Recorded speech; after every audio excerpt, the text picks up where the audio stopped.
लेकिन हालात की नज़ाकत की वजह से और इस वक्त की ज़रूरत व अहमियत की बिना पर मैं मजबूर हूँ कि गैर मुनासिब जगह पर आपसे बात करूँ। तो दोस्तों, मैंने जो कुरान करीम की आयत पढ़ी है उसका तर्जमा ये है कि क्या इस दुनिया के अंदर नबी पाक सल्लल्लाहु अलैहि वसल्लम से मुखातब है अल्लाह तबारक व तआला कि आप कह दीजिए कि क्या जानने वाले और ना जानने वाले बराबर हो सकते हैं।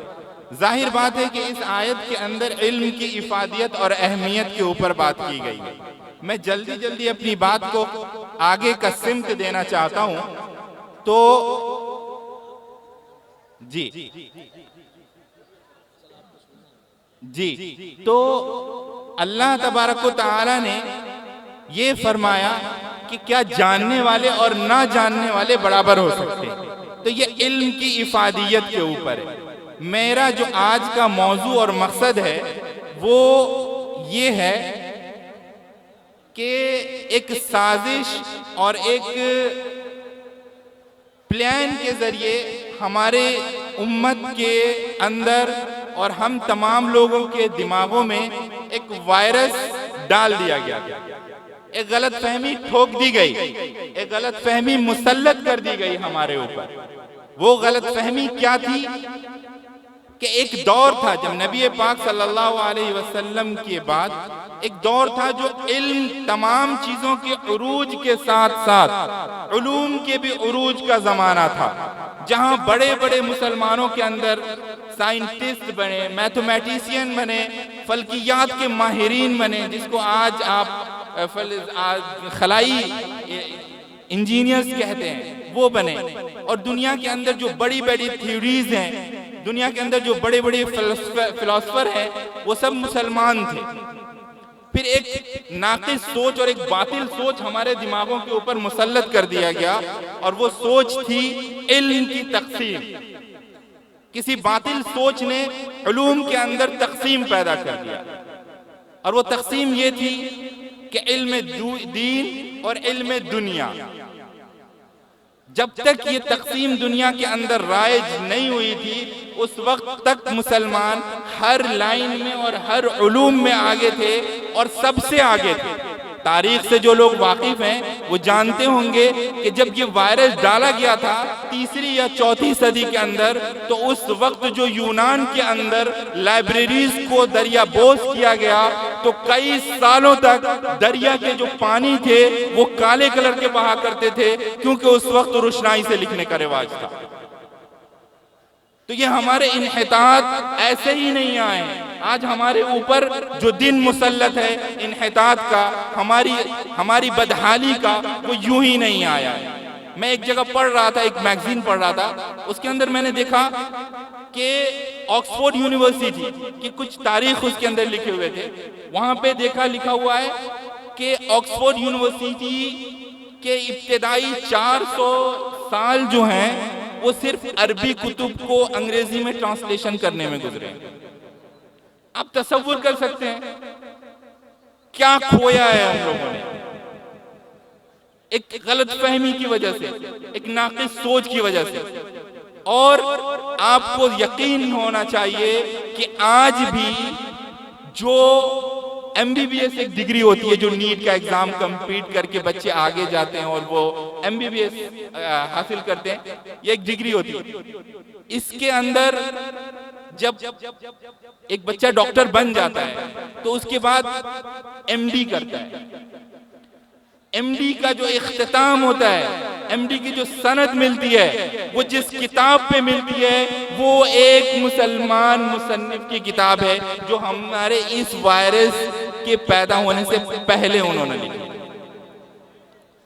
तो आप तसव्वुर कर सकते हैं कि हमारे बड़ों ने क्या क्या किया और हम क्या कर रहे हैं। तो हमारे जो हालात हैं, हमारे जो इन्हितात के अहवाल हैं, हमारे जो इन्हितात के हालात हैं, वो यूं ही नहीं है। उनके अंदर बहुत सारी वजूहात है, बहुत सारी वजह हैं। आज बेंगलोर के अंदर जो वाकयात पेश आया, हमारी बहनों को, हमारी बेटियों को, हमारे घर की रौनक को कॉलेजेस के दरवाजे से पीछे धक्का देकर गेट बंद कर दिया गया। आपने क्या किया? आपने क्या किया? आपने एहतजाज बुलंद किया, आपने जगह जगहों पर एहतजाजात किए, आपने अखबारात के अंदर अपनी खिलाफ होने की तहरीर लिख दी, लेकिन कभी इस उम्मत ने एक सर जोड़कर बैठकर ये तसव्वुर करने की कोशिश की कि ये हालात पैदा क्यों हुए।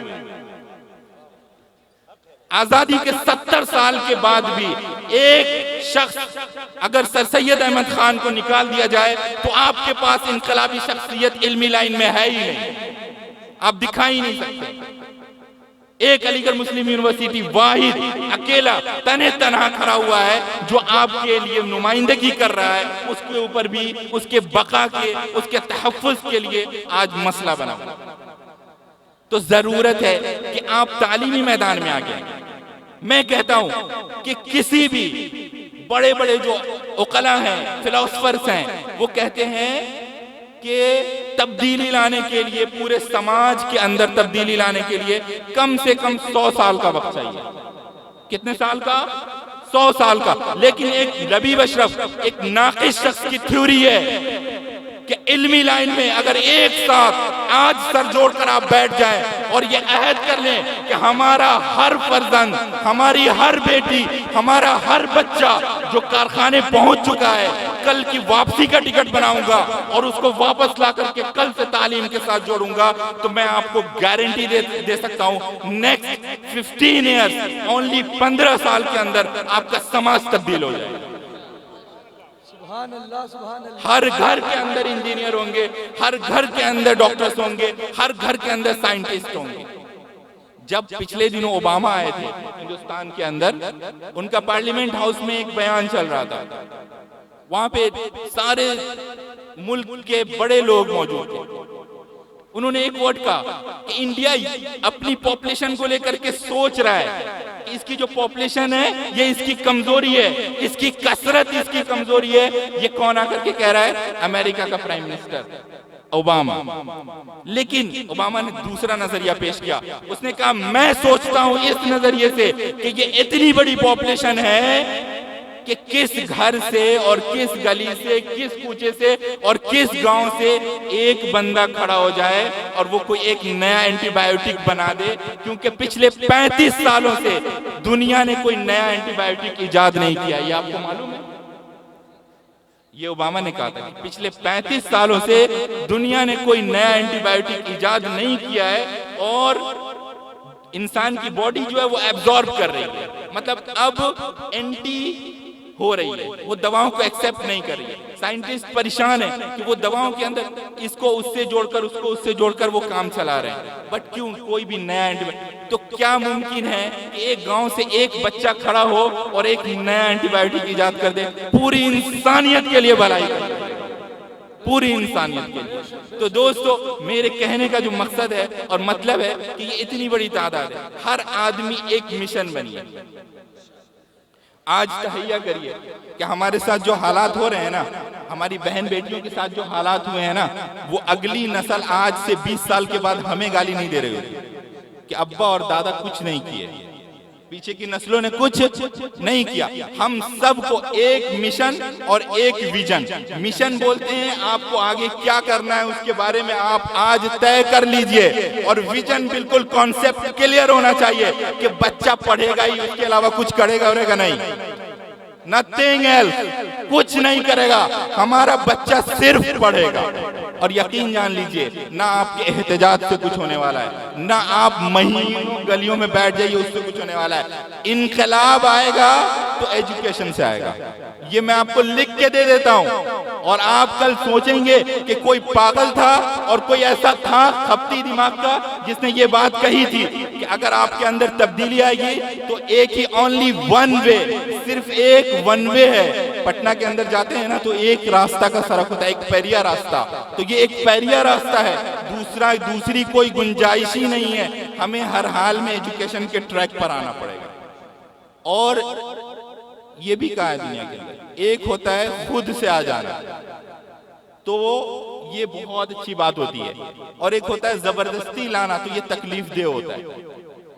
समझ रहे हैं? तो अभी वक्त है कि हम लोग खुद से उस ट्रैक के ऊपर आ जाएं। बहुत लंबी बातें नहीं करनी है, बस मैं अपनी बात को खत्म करता हूं और आप लोगों के से इस बात को कहकर और इस मैसेज को देकर जुदा होता हूं कि मेरे दोस्त, मेरे भाई, मेरी माएँ, मेरी बहनें, मैं किसी कुरान में मैंने बहुत स्टडी किया इसके ऊपर, मैंने अपनी जान खपा दी है, मैंने सोचा है कि कैसे हमारी उम्मत के अंदर तब्दीली आएगी। मैं आखिर में इस नतीजे पे पहुंचा हूं कि मेरे सारे भाई और मेरी सारी बहनें जब एक साथ सर जोड़कर बैठ जाएंगे और ये तहैया कर लेंगे कि अब बच्चा को पढ़ाएंगे तो इंशाअल्लाह तब्दीली आ जाएगी। मैं इस इदारे के हवाले से कहना चाहता हूं, इस तरह के इदारे हर गांव में मौजूद हैं।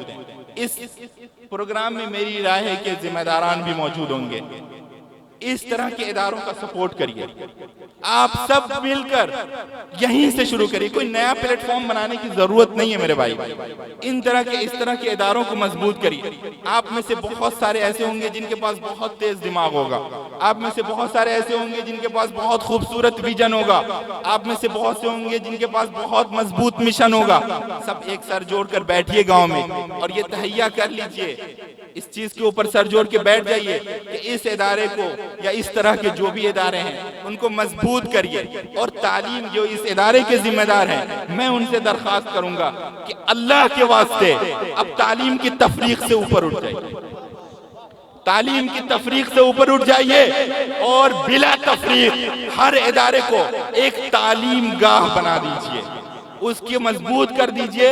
वहां से बच्चे जो निकले उनको पहले दिन मिशन दीजिए कि आपका मिशन बेटा IIT है, उनको मिशन दीजिए बेटा आपका मिशन NIT है, आपका मिशन JEE है, आपका मिशन नीट है, आपका मिशन IPS है, आपका मिशन UPSC एग्जामिनेशन है। आपको अगर छोटे बच्चे हैं उनको मिशन दीजिए, आपको नवोदय विद्यालय निकालना है। हर एक बच्चे को एक मिशन दीजिए, एक विजन दीजिए और इदारे को मजबूत करिए और यहाँ से काम शुरू करिए, अपने गांव से काम शुरू करिए, अपने घर से काम शुरू करिए, अपनी बहन बेटियों से काम शुरू करिए। इंशाअल्लाह अगले 15 साल में, बल्कि उससे बहुत कलील मुद्दत में हम लोग इंशाअल्लाह तब्दीली ला चुके होंगे। दुआ है कि अल्लाह तबारक व तआला कहने सुनने से ज्यादा अमल की तौफीक अता फरमाए। व आखिर दावाना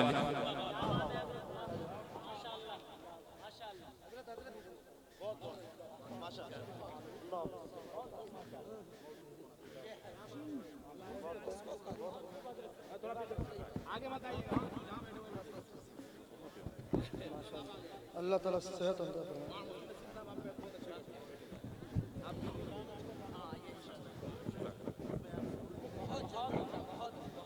कम वक्त में अल्हम्दुलिल्लाह पूरे हिंदुस्तान में प्रोग्राम करता हूँ, लेकिन ऐसी तकरीर नहीं सुनता हूँ।